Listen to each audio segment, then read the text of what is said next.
Your name is? Charlotte Conyers. And is it okay for me to post this on YouTube, Miss Conyers? It is. Thank you. Tell us about your organization and its history with the community. We started over at Groveway when it was Groveway about 2.5 years ago in the summer, Gethsemane Garden, Missionary Baptist Church. And what we wanted to do was work with the students over the summer so that we could help them build reading and math skills. We knew there was a need for it in the community. So rather than leave the work to someone else, we figured we could be boots on the ground and we could get in there and begin to drive that ship in the direction that we wanted it to go. And so far, it's been fairly successful. Okay. And how has your organization worked to build trust and relationships within this community? The main way we work to build trust is to make sure that we are committed to what we say we're going to do. If we say we're going to do it and the kids are expecting it, then we're going to show up and be there for the kids. That's the best way to build trust in relationships and communities, and it's the best way to let your kids know that they can rely on you. So if they can rely on us just to show up on, for the program and then for the programs that we're doing now, then they can trust us with other issues. And we want them to be able to open up to us and be able to move forward in the things that they do positively. Mhm. What services does your organization offer to the community? Right now, we're offering the summer programs. We do vacation Bible camp, which I think is one of our big things that we do in the summer for a whole week. Parents can drop their kids off at 8 o'clock in the morning and pick them up at 5 in the afternoon. And we teach them all day. They have fun, games, and activities. So if parents wanted to just have a day off, preferably a whole week, because we like for them to participate in the programs. We have people there to do it, and it's completely free to the parents. So even if you didn't have someone to take your kids to, so you needed daycare, you could just drop them off for a week. We'll take good care of them, and we'll send them home full at the end of the day. And this is a Christian-based program? It is absolutely a Christian base. We use the Bible. We teach the kids about the Bible. We don't teach religion. We do teach the Word of God. And the Word of God, unadulterated, is the same and should be the same everywhere we go. Okay. And what other program? You said a reading program is offered as well. Absolutely. Is that correct? We do a summer reading program. And in that program, I work with the kids in math and in science. Not science, I'm sorry, math and reading. And what we actually do is we come in and we start with a program. We provide a plan for them, and they work that plan all summer long. I like it on Fridays, however, is field trip day. That gets kids to buy in, because kids, you're out of school. You really don't want to be reading and writing all summer long when you've done it all year long. But so that the kids are eager to do it, they have to be here all the days of the week. And then on Fridays, we take field trips. We've gone to Alabama. We've gone to Tennessee.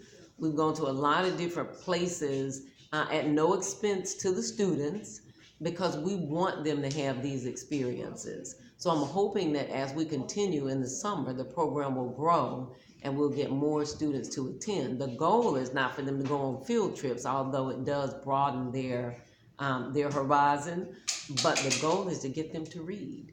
And because they want to go on that field trip, they read, they do the assignments, and they get better. And then we reward them with those field trips. Awesome, awesome. And currently you have a program going on now. Tell us about that program. Right now, I'm out here every Wednesday night starting today. I'm so excited because we had 8 kids here today.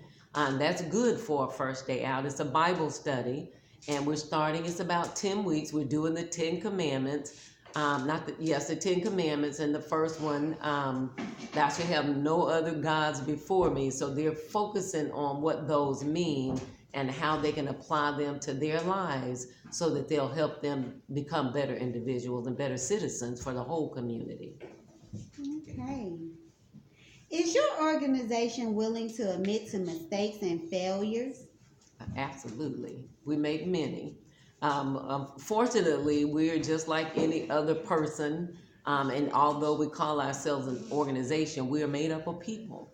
Many of us make the same mistakes, and as a unit, we're going to make mistakes. The key is to learn from those mistakes and to continue to build in the areas where we are weak. So we're not foreign to reaching out to help. We reach out to others who have done it better than we have. And when we do make a mistake, we try to fix it and then build it so that our programs continue to get better. Because as a part of our evaluation of ourselves, we look at what we've done and then we go back and try and see how we can make it better, not just for us, but for the community so that we can build God's kingdom the way He wants us to do it. Okay, awesome. What is the long-term goals of your organization within this community? The long-term goal of this organization is to continue to love the community, and we want to be leaders making leaders. We don't want to always be in charge of anything, but we are not doing our job if we don't help to develop the individual. There's a lot of talent here, a lot of young talent, a lot of young adult talent, and if we can get these individuals together and show them or introduce them to some of the things that they didn't, some people just don't believe that they can. We believe in our people, and we believe that in this community there are a lot of individuals who actually have a lot of potential. And if we can show them that and make them believe in themselves, then this place would be in 5 years from now would be doing so much better as a community, and the kids that are in here would adopt that same attitude and begin to grow in leadership as opposed to always thinking that I can't do it or this is not for me. Okay. What can residents do collectively and in partnership with your organization to make the community a I'm better glad place you asked to that live? question. You know what they can do for me and for the organization? Just bring them. Just come. There are so many things that we want to offer the kids. If they show up, we can help them get better. If they don't show up, there's not a lot we can do. We can't go in and force them and tie them down, but we try to do encouraging things. We're starting here on Wednesday night, and we call it Spaghetti Wednesday. So every Wednesday night, if nothing else, when the kids come out, they're going to come home full. We serve them spaghetti, hot spaghetti, salads. We give them something to drink, and all you have to do is give them a bath and put them in the bed. So that alone, and we come right after study hall. So therefore, the study hall has already helped them with their homework. So Wednesday night could truly be a night out for moms and dads because we're going to have them at least until 7:15. Is there anything else that you would like to tell us, Ms. Conyers, about your organization or any other things that your organization would like to offer to the community? Or I'm always glad you ask these questions, right? Because there's so much we want to do, so much I want to do personally.